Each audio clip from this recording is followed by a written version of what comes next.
Hello and welcome to RTVI US and our special interview you don't want to miss. Election campaigns are full of drama, rumors and endless noise.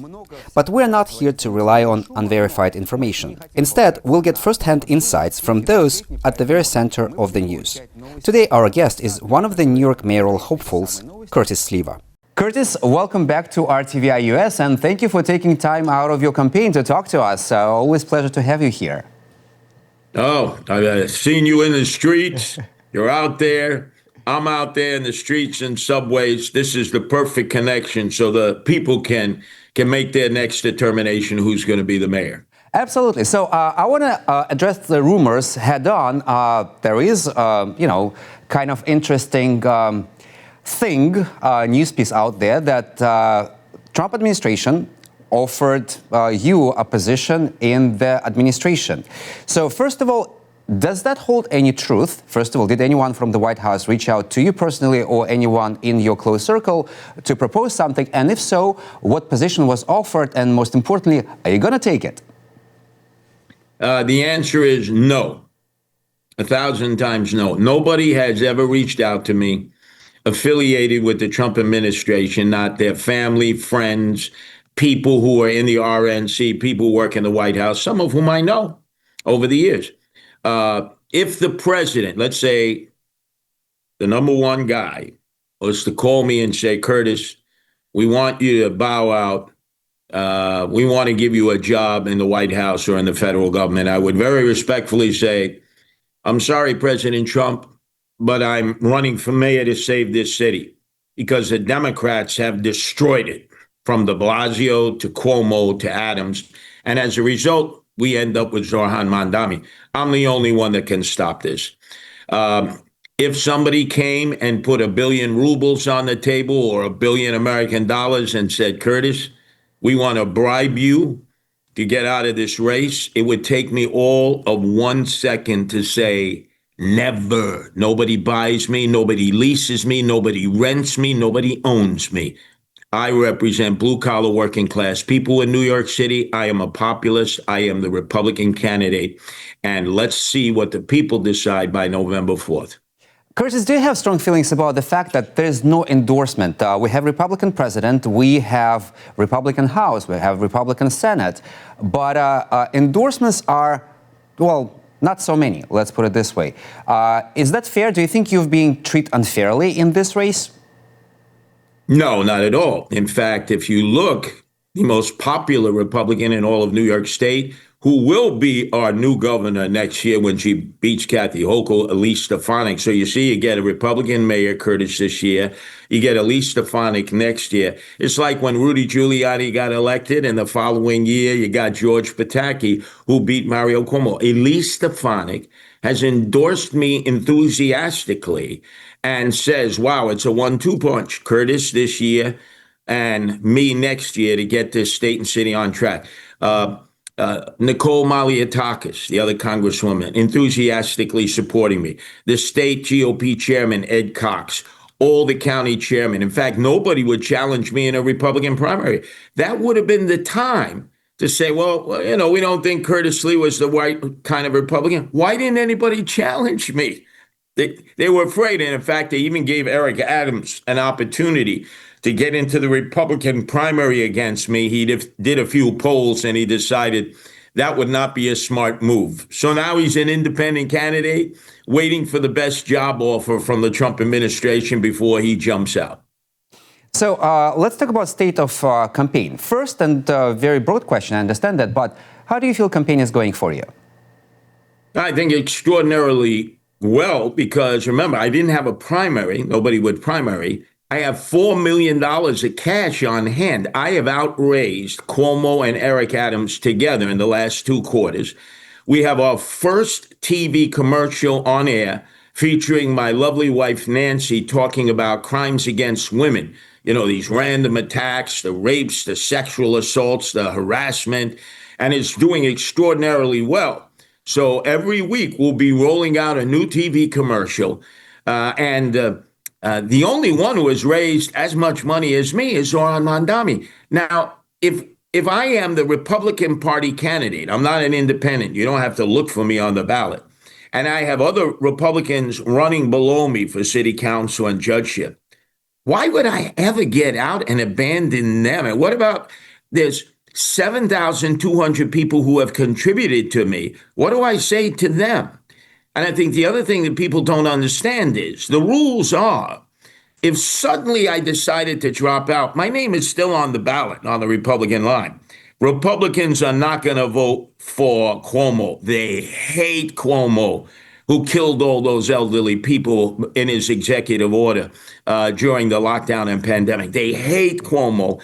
And then I would have to give the $4 million back. I'm not a man of wealth. I don't want the oligarchs, the billionaires, the millionaires. I don't want their support. I'm not the candidate of the politicians. I'm the candidate of the people. And let's see who the people decide on November 4th. I'm not afraid of Zoran Mandami.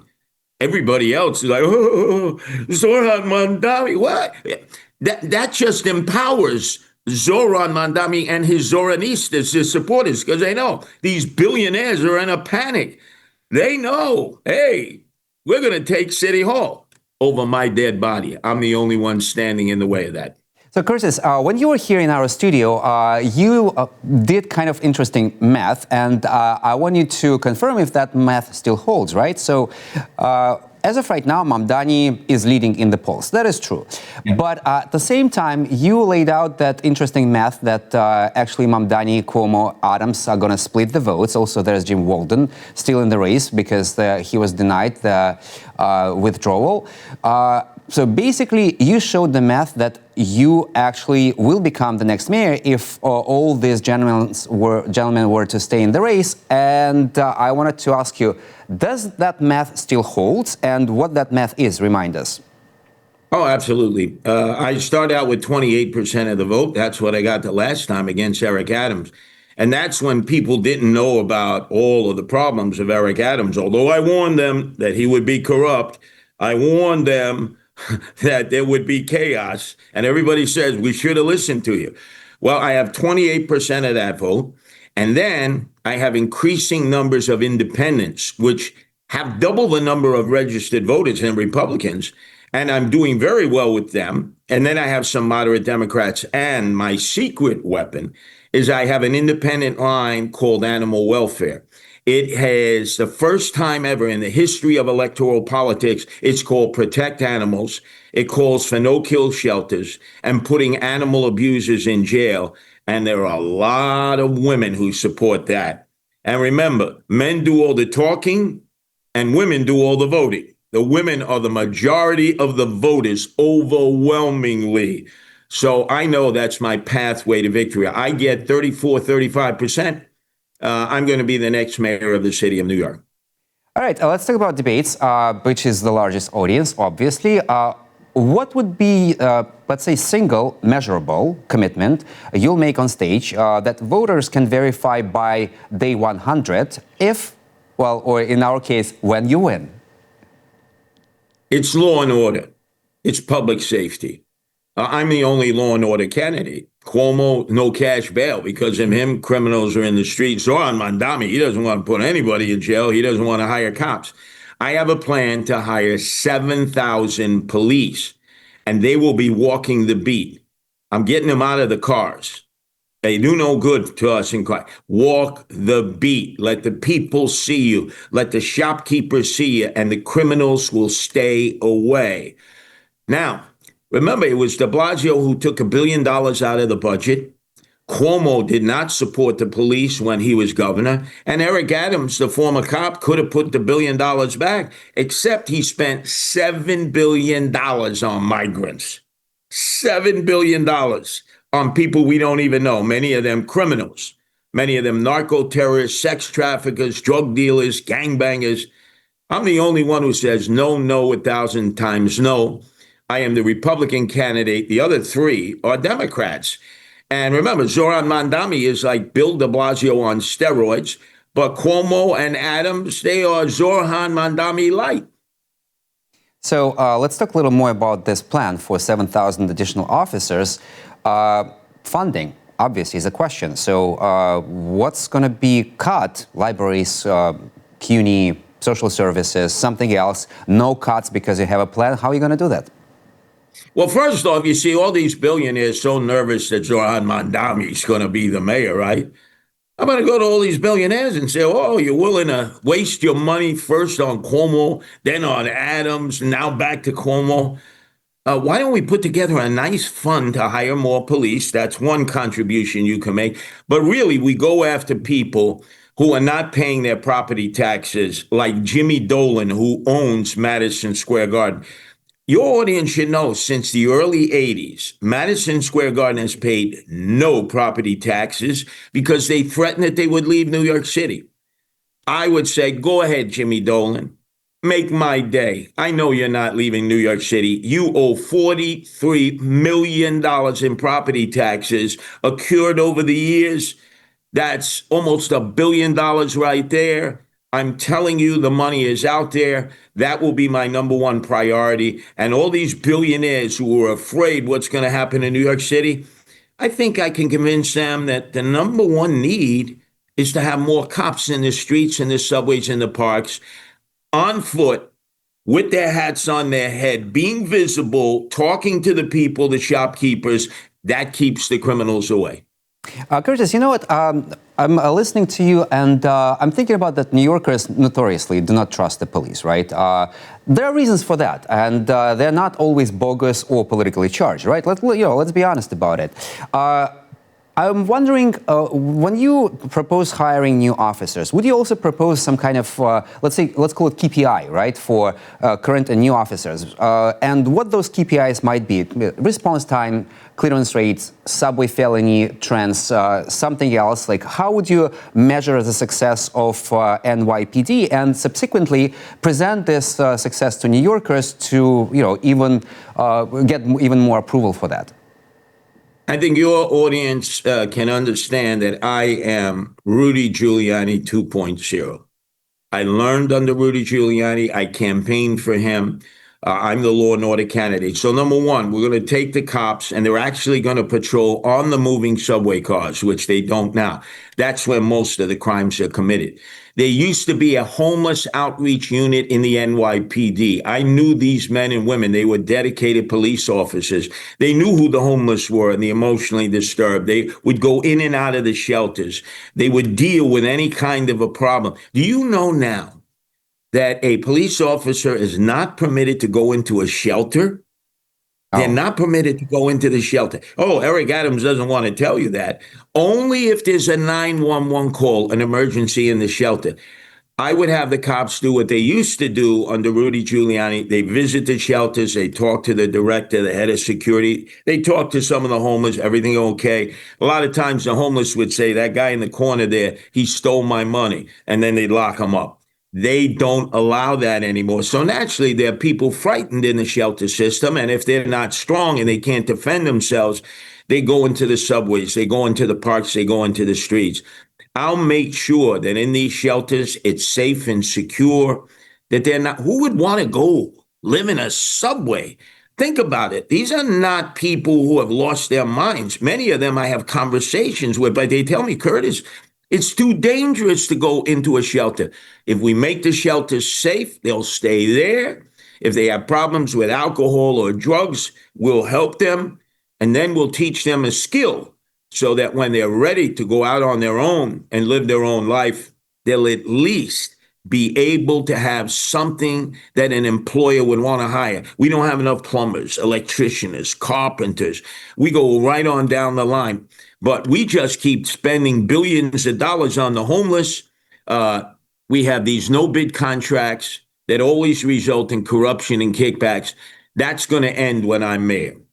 I have heard the criticism that this situation, when we have more police and, for example, police going into shelters and other places, which they do not do now, kind of risks over-policing, which obviously we do not want to fall into because we're a free society, right? So do you plan on any kind of civilian oversight safeguards or maybe some committee that will prevent abuses of power by the police officers, which, again, we've seen before?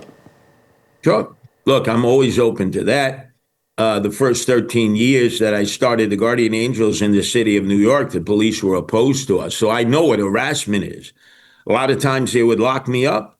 They put me on Rikers Island. When Rudy Giuliani became mayor, he told the police, stop it. Guardian Angels are the best thing that ever happened to the city of New York. They want to work with us, and we will be their partners. And we've never had a problem since. So I know what it is to be harassed. I know what it is to have my rights violated. And I'll make sure that the police are not oppressive, are not dictatorial, but that they follow the law themselves. But I'm going to let them be police. Right now, they're afraid to do anything. And we don't have enough police. So I'm not worried about over-policing, because right now we're in a crisis where we're under-policed. We only have 32,500 cops. We need minimum 40,000 to get everything back on track. I want to ask you, as a driver, occasional but still a driver, I am incredibly annoyed by the lack of biking culture, meaning that especially e-bikes I'm talking about, they speed, they do not regard any of the rules, they do crazy stuff, let's face it.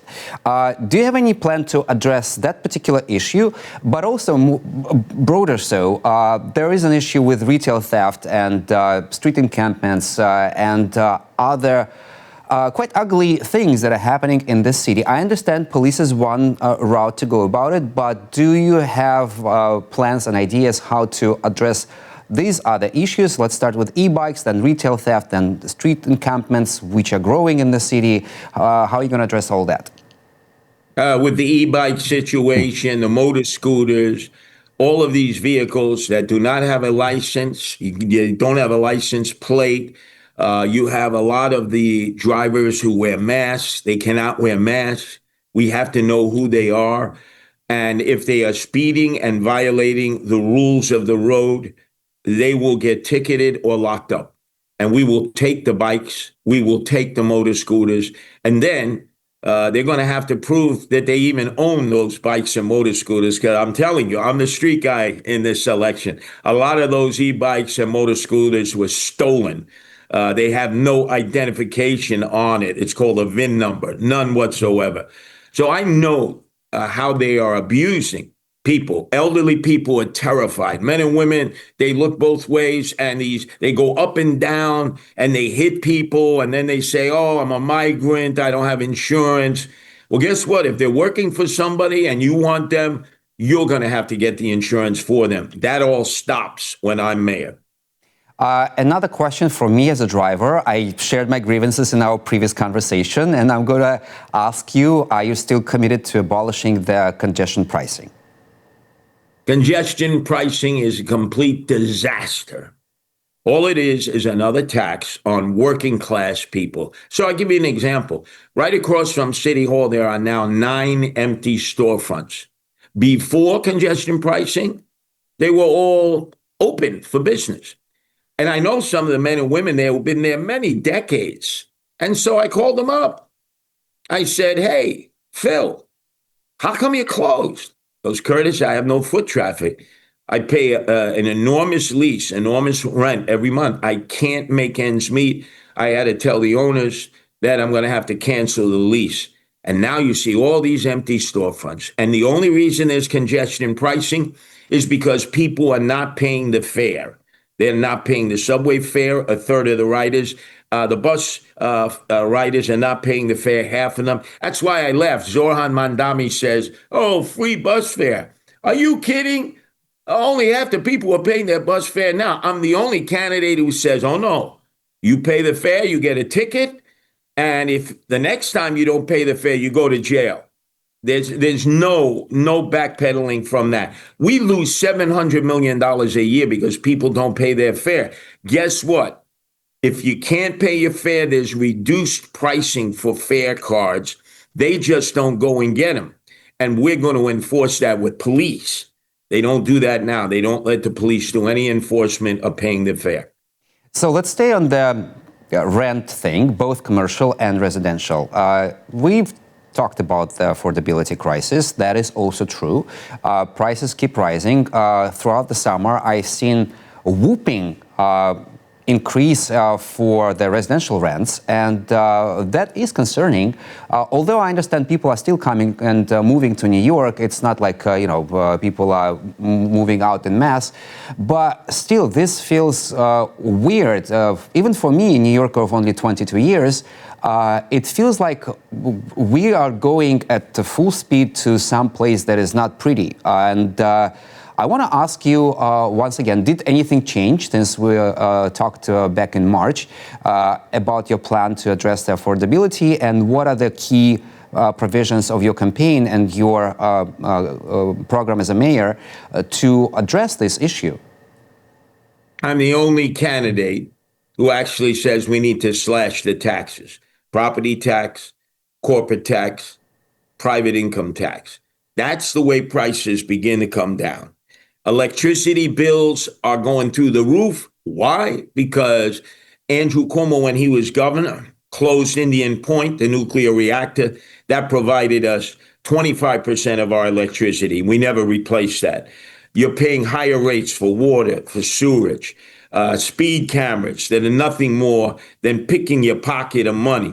Everything is created by government to take your money from the cradle to the grave. That stops. That's how you stop businesses from fleeing. That's how you keep jobs here. That's how you keep middle class people here, because the billionaires, they'll always figure out a way to survive. They'll live in Florida, but they'll have a Pierre de Tay, a second apartment on Park Avenue in Manhattan. I'm not worried about that. I'm worried about working class people. And I'm the only candidate who just says, let's cut costs right across the board. Cuomo doesn't say that. Adams doesn't say that. Zohran Mamdani, he says, raise the taxes. I'm the only candidate who says the way you cut costs is by cutting taxes. Curtis, I want to ask your opinion about the federalization of National Guard. We've seen that in D.C. We're about to witness that in Chicago and other large cities, maybe even here in New York. First of all, you have quite an experience in law enforcement and keeping neighborhoods safe.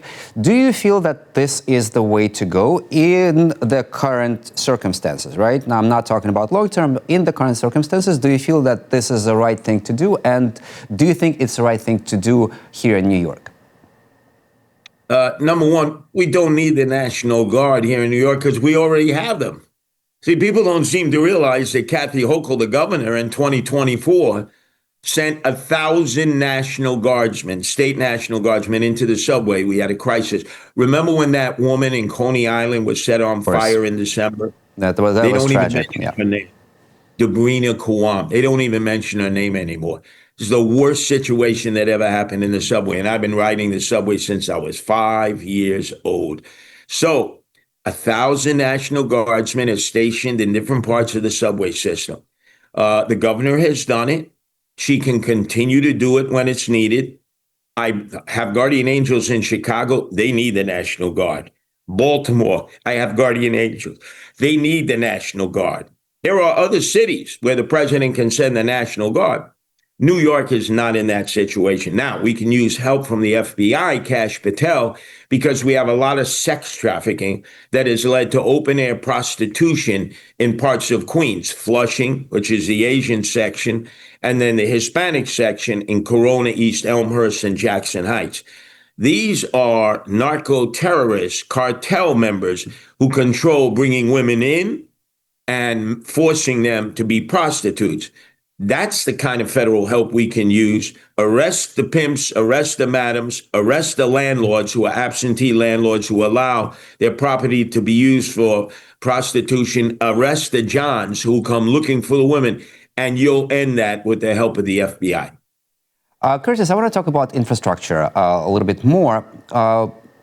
As the summer progressed, I still see ridiculous amount of roadworks, street closures, whatnot.